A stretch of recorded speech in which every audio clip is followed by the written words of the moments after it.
to the test where it's people who know that you really like that and still gonna pull you and try you. So it's like the more you get success, the more you gain.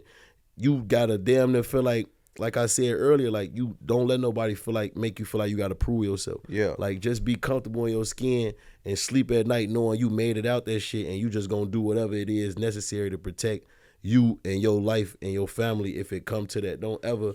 I feel like that's when you get a devil what he want. That's when you really gonna have to live and suffer from the consequences when you come out of your comfort zone to do something to somebody. Like you feel what I'm saying? That's when you gonna lose. That's when you gonna lose every time. So the universe ain't gonna honor that. It ain't gonna honor it for sure. And I feel like that and I know that. Me too. In my heart, I'm knowing, bro. I know if I ain't started nothing, but I handle something, like I ain't looking for no fire, but I put one out. Mm-hmm.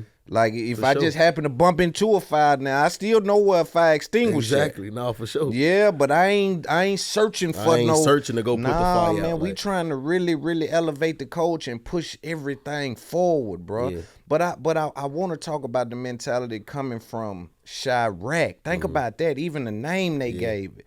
Being 16 of any notoriety, bro, and being able to survive that long and not get tricked off the streets.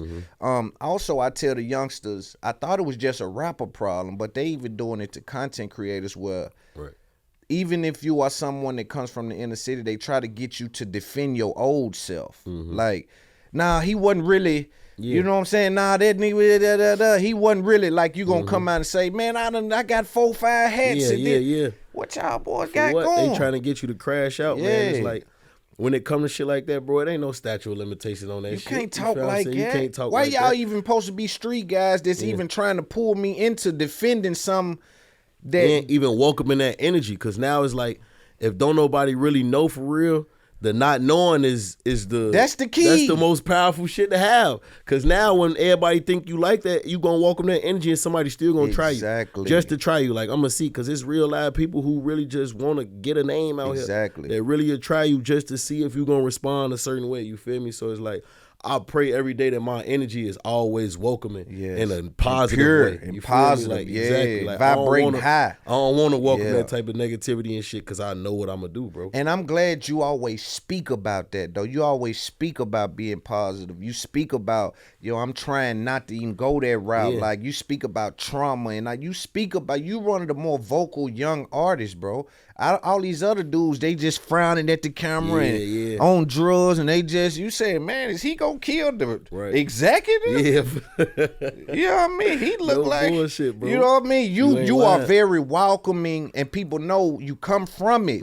Ain't no way to be. You been a trophy since you was 16 up there. Ain't no way to survive that long and not be who you say you are. No, for sure, bro. And it's like another thing. A lot of times, niggas be trying to trick they self into believing they tough. Trick they self into believing like they really like that. You know what I'm saying? Every day you gotta geek yourself up to make you feel like you tough just in case some shit happen. You feel what I'm saying? It's like, that shit ain't really about nothing, bro, because I done seen too much. Like, I lost my little brother to this shit, bro. My little brother got killed behind some shit that ain't had nothing to do with him for real. You see what I'm saying? Like, my little brother was a cool player, nigga, that got money and fuck bitches, bro. He ain't never have to do no gangster shit or nothing. But that don't mean he was a bitch ass nigga. You feel what I'm saying? Like, you feel me? But it's like, my little brother got killed just because he was my little brother. Like, nigga wanted to do something to him to hurt me. You feel what I'm saying? Like, and that shit really, shit really, like, that shit changed my whole perspective on life. And with knowing that it's like, you gotta, like, now it's, my whole mindset is just like, I gotta do everything knowing that my little brother lost his life behind some shit that a motherfucker wanted to hurt me, so I gotta do everything every single day to make sure I am successful. Right. Like, I don't crash out. Like, I gotta make sure I'm living so I can take care of my kids, take care of his kids.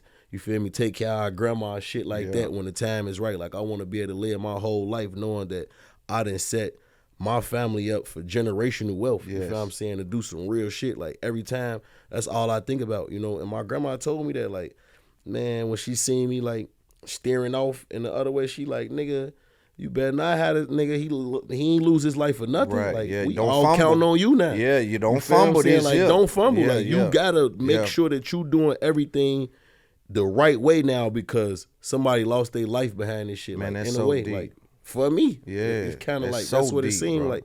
You know what I'm saying? What year was this? This was 2021. Damn, this is fresh. Yeah, like. This was January 2021. Bro, my condolences on that, bro, because I done lost bro. people out there. I know what that's like, bro. I know what that's like. I can't even imagine being famous and being on your level, and they trying to pull me back with this. With that type of shit. And then they done really get to something that can do it.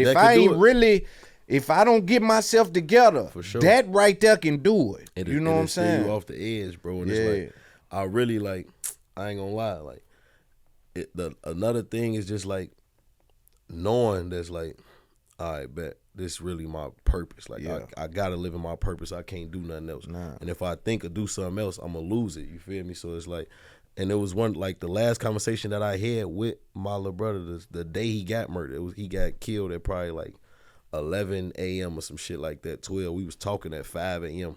that same day. And he just telling me, like, bro, I don't want nothing. I never wanted shit but for you to be successful. Like, you feel what I'm saying? Like, nigga, I ain't never felt like nothing you had was mine. Right. When you bought a car, a chain, I supposed to got one. Yeah. I ain't never felt like that. Those was his last words to me before he died. So it's like, that just give me all the ammunition to really just keep going and do it and make sure I'm doing it for him. You feel me? And it's like, and I don't care about getting no credit or no accolades or no pats on the back, but when I had conversations with his baby mamas and they tell me, like, just how valuable I am to their son's life, you know what I'm saying? And like, I'm the closest thing still here to my little brother. Yeah. And they need me to help raise the kids. You feel what I'm saying? Like, that shit mean everything to me. That shit bigger than any platinum plaque, anything accolade I could get. Anything. Just saying, like, damn, I'm really like, even with me trying, like, still trying, I'm doing a great job at just, you know, making my presence feel felt for the sake and the life of my little brother. Right. You know, and making sure I'm keeping his name alive and making sure that his kids know that, you know what I'm saying, he ain't dying in vain, and they gonna always be protected and they gonna always be straight regardless, because they mamas got them and I got them too. You feel what I'm saying? So with knowing that, and I done seen that shit so many times where, like, a nigga get killed and it's like, maybe they might ride for him for a year. You know what I'm saying? Might think they doing something or slide and go do what they doing, and then it's like, after that, these niggas' kids get 13 years old, 14 years old, and they don't got nobody. Now they in the streets. You know what I'm saying? Nobody reach for them. Now they gang banging and they thugging. So for me to know, like, they'll never have to go through that. And I'm gonna make sure they don't, you know what I'm saying, gotta go through that. And that shit, like, that's the biggest accolade for me, to just know, like, man, they gonna be all right. How do you shake the Chicago mentality though? Because, like I'm saying, that Chicago mentality is rough to shake, bro. We see the superstars go way up and they can't shake the fact that